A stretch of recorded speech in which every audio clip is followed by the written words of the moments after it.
गजपति मोहनारे प्रकृतिर तांडव लगाण वर्षा जोगु दुर्गमा पहाड़े भूस्खलन 20 रु अधिक गाँ को यातायात संपूर्ण ठप। लगाण वर्षा जोगु धसिला पहाड़ यातायात ठप।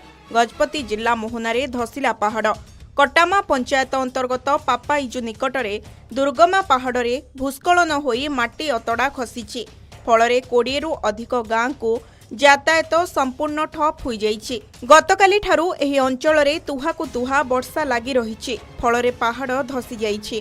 घटनास्थल रे वर्तमान सुद्धा कौनसी प्रशासनिक अधिकारी पहुंची नाहंती। रास्ता सफा करिबारे लागि पड़िछंती ग्रामवासी। पहाड़ धसी तळे पड़िछि, जाहाकु देखिले भय लागुछि। हाँ दर्शक बंधु, ए दृश्य को टिके भलसे देखंतु। केमिति पहाड़ धसी गमनागमन पथ को संपूर्ण बंद करि देइछि। एक विराटकाय वृक्ष मध्य मूलरू उपुड़ी रास्तार शोइछि। लगाण वर्षा जोगु दुर्गमा पहाड़े भूस्खलन होइछि, जहा फलरे 20 रु अधिक गाँ को यातायात संपूर्ण ठप हो जाइछि। घटनास्थल रे वर्तमान सुद्धा कौनसी प्रशासनिक अधिकारी पहुंची नथिबारु रास्ता सफा करिबारे लागि पड़िछंती ग्रामवासी। किछि लोक विराटकाय गछ को काटी रास्ता सफा करुथिबा बेले आउ किछि रास्तारे पड़िथिबा माटी अतड़ा सफा करिबारे लागिछंती।